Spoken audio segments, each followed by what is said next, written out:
Pourquoi on en est là? On en est là, Emmanuel Todd parle du nihilisme de l'Occident. D'autres chercheurs aussi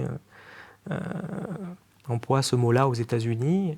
Ouais, il y a quelque chose de grave en Occident, d'une perte de valeurs morales élémentaires. Enfin, attendez. Est-ce que quelqu'un a sérieusement un doute sur ce que ferait Jacques Chirac aujourd'hui? Jacques Chirac. Je dis qui pas d'ailleurs avait une François position Mitterrand, favorable. je dis pas un humaniste, je dis pas un type de la Ligue des droits de l'homme. Jacques Chirac. Est-ce que vraiment il laisserait un début de génocide à Gaza? Pour vous, c'est un génocide? Je sais pas moi, quand on enferme des gens, qu'on leur coupe l'eau, l'électricité, tous les médicaments, je sais pas si on a pour ambition qu'ils mangent du sable, mais c'est limité à terme. En tout cas, de grands chercheurs, certes, évidemment, c'est le débat, si vous voulez appeler ça massacre, crime contre l'humanité, faites ce que vous voulez, mais en tout cas, de grands chercheurs israéliens emploient ce terme-là. On verra. Je rappelle qu'on employait le mot génocide pour le massacre de Srebrenica. Il y avait 8000 morts, je crois, de base.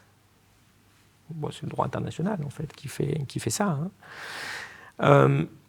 Voir ça, voir un pays devenu fou qui se met à bombarder tous ses voisins, qui est en train, à l'évidence, de chercher... En fait, on voit très bien que... en ce moment, Israël est en train de chercher à déclencher une guerre au Moyen-Orient. En tout cas, effectivement, avec le Liban, c'est très tendu, il y a des morts. Avec le Liban, avec l'Iran, ils bombardent la Syrie. C'est rigolo, si c'était la Russie qui se mettait à bombarder tous ses voisins, moi je pense qu'on entendrait parler tous les 4 matins. Me semble, je ne sais pas. Il se passe rien. Et en plus, ce moment est très dangereux, parce qu'on voit, d'ailleurs, tout autant en Ukraine qu'en Israël, que la présidentielle américaine est en train d'essayer d'accélérer le calendrier, et que vous avez les deux pays qui essayent de déclencher un conflit beaucoup plus large pour nous y entraîner, quand même. C'est ça le plan. Ils savent certainement qu'avant la présidentielle américaine, rien ne se passera, parce que le président... rien ne se passera s'il se met à envahir le Liban très prochainement. S'ils envoient l'armée au Liban, si tout d'un coup le Hezbollah... et d'ailleurs maintenant l'armée libanaise est vraiment solidaire du Hezbollah. Et s'il commence à y avoir un conflit qui avance là-bas, il va se passer quoi en fait? Les Américains, ils ont déjà dit d'ailleurs, je ne comprends même pas d'ailleurs, mais bon, ils vont les soutenir comme ça. Avant la fin, ils ne vont pas dire non, on attend le 21 janvier, d'ici là, débrouillez-vous Israël, compliqué quand même.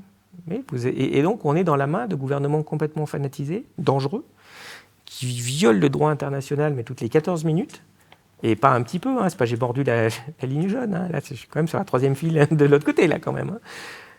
Et il se passe rien, alors qu'on a la possibilité d'arrêter le conflit en 48 heures à peu près, une semaine, avec Israël. Comment?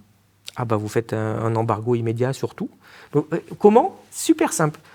Vous prenez tous les papiers depuis 2022 qui ont été signés par l'Union européenne. Quand il y a marqué Russie, vous barrez, vous mettez Israël. C'est-à-dire que vous leur piquez l'argent de la Banque centrale, vous interdisez toute importation, toute livraison. Vous disiez que les sanctions ne marchaient pas et qu'elles se retournaient contre les... Et je vous ai dit quoi exactement? Quels sont les cas où ça peut marcher? Avec des petits pays. Quand le pays est tout petit. Les types, ils sont 5 millions. Je dirais, c'est... D'accord, c'est pas la moitié de l'Île-de-France, une grosse agglomération, grosse aglo de Marseille. C'est un peu la Suisse, un peu moins d'ailleurs. Non, mais s'ils vont s'arrêter très très vite, je veux dire, s'ils ont du sable quand même là-bas, essentiellement, eux aussi. Vous voyez, c'est-à-dire que ce qu'ils font à Gaza, vous le faites un petit peu plus haut, en englobant contre Israël, vous arrêtez très vite le conflit. Vous voyez très bien, leur économie, elle s'écroule très très vite. Et donc, on aurait le moyen, si on voulait, d'arrêter ce conflit très facilement. Bon, on ne le veut pas. Alors après, on peut discuter, il faut pas. Moi, je ne suis pas donneur de leçons, je regarde, mais j'essaie juste de trouver les petits problèmes de cohérence. J'entends des gens qui me disent qu'on a des valeurs, puis après j'entends des gens qui me disent qu'il faut respecter le droit international. Mais je regarde et puis je dis, on ne le fait pas. C'est étonnant. Bon, il y a d'autres pays qui ne le font pas non plus, mais au moins, ils ne disent pas qu'ils le font. Et puis, ils ne viennent pas nous embêter en nous donnant des leçons, en fait. C'est pour ça qu'on se fait détester par maintenant 7 milliards d'êtres humains sur la planète. En parlant de cohérence, comment vous jugez le rationnel finalement quand même de l'État israélien? Est-ce qu'il y en a un? Et finalement, quelle est la nature de ce gouvernement selon vous? C'est un gouvernement fanatique et dangereux, oui, bien sûr. C'est un gouvernement qui, hélas, probablement représente assez bien ce que devient la société israélienne, comme plusieurs chercheurs l'ont dit. Alors là, je peux refaire une deuxième page de publicité, mais regardez l'interview des Lucides de Sylvain Sipel. Et encore plus, lisez son livre « Israël contre les Juifs ». C'est un des livres, moi, les plus forts que j'ai lus depuis plusieurs années, d'ailleurs. Parce que ce n'est pas un livre qui vous parle d'histoire du conflit israélo-palestinien. Ça, il y en a, machin, on regarde. C'est vraiment une incroyable étude de la société israélienne. Et vous voyez à quel point elle dérape complètement, rongée par le colonialisme. Dont Aimé Césaire disait à raison que ça détruit une société. Évidemment, ça détruit le colonisé, ça détruit aussi le colonisateur. Mais eux, ils vont encore beaucoup, beaucoup plus loin. Voilà, avec ce gouvernement. Et c'est vrai que d'un côté, ce qui est triste là-dedans, c'est que vous vous rendez compte que Netanyahou, c'est pas juste un accident, en fait, que finalement, et c'est pour ça d'ailleurs qu'il était toujours là. Après l'échec du 7 octobre, c'est ce que je vous disais, oui, vous échouez lamentablement. Mais c'est pas qu'il échoue à protéger son pays. Je vous rappelle qu'il y a des articles dans le Haaretz qui montrent, qui documentent le fait que Netanyahou a insisté pour que le Qatar finance le Hamas. Il a œuvré pour que le Hamas existe. Je veux dire, il y a eu aucun problème à dire qu'évidemment le 7 octobre c'est du terrorisme, si vous voulez, pas de souci, quoi, il y a des crimes de guerre, tout ce que vous voulez. Mais finalement c'est du terrorisme. Qui finance ce terrorisme et qui a financé ce terrorisme? Bah oui, Netanyahou en bonne partie. C'est rigolo quand même. Il y a toujours pas d'enquête officielle, donc la guerre est là, ils font pas le détail. Les familles gueulent parce qu'elles ne comprennent pas dans le détail ce qui s'est passé exactement quand leurs proches ont été assassinés. Ils cherchent à comprendre. Il n'y a pas d'enquête, il n'y a rien. Et ce pays est vraiment tristement à la dérive. Et quand vous regardez, vous allumez la télé, on vous explique qu'il n'y a pas de problème, que tout va très bien. C'est ça. C'est vrai que 300 morts aujourd'hui au Liban. C'est des Arabes, mais enfin bon, quand même, quoi. C'est juste dingue, quoi. C'est 2 fois les attentats terroristes de 2015 chez nous qu'il y a eu aujourd'hui. Aujourd'hui, comme ça, vous pouvez envoyer des bombes. Et on ne fait rien, quoi. Et c'est triste. Et je pense que c'est aussi inquiétant pour l'avenir. Il y a une phrase très forte dans le bouquin de Sipel aussi, que j'ai beaucoup aimé, qui est d'un universitaire américain, mais qui dit qu'il faut faire très attention parce que l'israélisation des forces de police, des forces de sécurité, voire des gouvernements chez nous prépare, nous, citoyens, à être les futurs Palestiniens dans notre pays.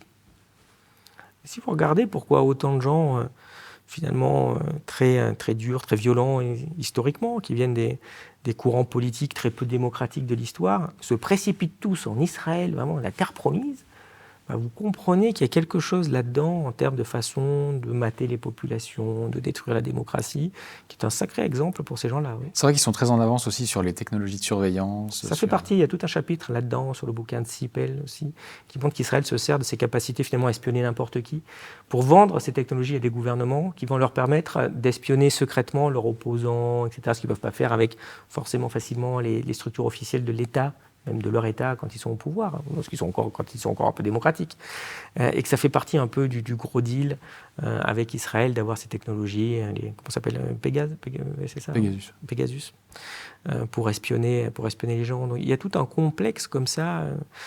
Et là, pour le coup, tiens, je vais rejoindre un peu Chapoutot, fascistoïde, qui est très inquiétant. Mais vous regardez effectivement tous ces gens très bizarres, très violents, qui vont en pèlerinage là-bas. Bizarre, ça peut pas sembler que c'était vraiment des humanistes à ce point-là en général. Vous parlez de l'israélisation de la police, hein, par exemple en France. Est-ce que c'est de par les méthodes ou c'est un mode de pensée? Il y a un peu les deux. Mais regardez la facilité avec laquelle on s'est mis à éborgner des gilets jaunes chez nous. Macron, le libéral, le progressiste. Il est jeune, il est sympa, c'est grave, c'est le centre au moins, c'est pas les extrêmes. Hein. On éborgne, il y a des Français. Et on éborgne parce qu'on tire sur des Français qui manifestent avec des armes de guerre, où on est quand même, pas condamné, mais en tout cas pointé du doigt par l'ONU, par toutes les ONG internationales des droits de l'homme, qui finalement doivent créer un spécialiste de la France maintenant, comme ils sont un spécialiste de la Syrie, comme ils sont un spécialiste de la Russie. Il faut avoir un mec en France pour voir toutes les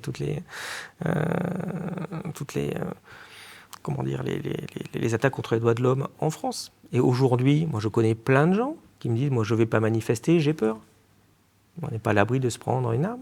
C'est pas un éborgné, c'est pas 2 éborgnés, c'était quoi, 20, 25. C'est des images qui n'existent pratiquement pas ailleurs. Hein. Vous ne voyez pas dans d'autres pays. Dans d'autres pays, les gens se font taper dessus, se font mettre en prison. OK, mais éborgnés parce qu'on leur tire avec des armes de guerre dessus, il y a très peu de pays qui font ça. Mais Israël, oui. Est-ce que vous avez étudié les réseaux évangéliques aux États-Unis, le lobby évangélique sur la politique américaine et son influence sur la position de la politique étrangère américaine en regard d'Israël? Ah non, bon, j'en suis pas un spécialiste. Oui, j'ai un peu vu ça. Donc, je trouve ça quand même assez énorme de voir des évangélistes qui soutiennent les Israéliens. Puis vous comprenez d'ailleurs que s'ils le font, c'est juste parce qu'ils se disent on attend que le Messie revienne, comme ça ils seront plus juifs. Mais enfin, je veux dire, c'est quand même des soutiens. Ça, c'est une blague, quoi. Ça paraît sorti du Gorafi, cette histoire-là. Mais pourtant, c'est la réalité. Hein, oui, bien sûr que c'est la réalité. Mais ça, entre fanatiques, les fanatiques se trouvent toujours, hein, finalement.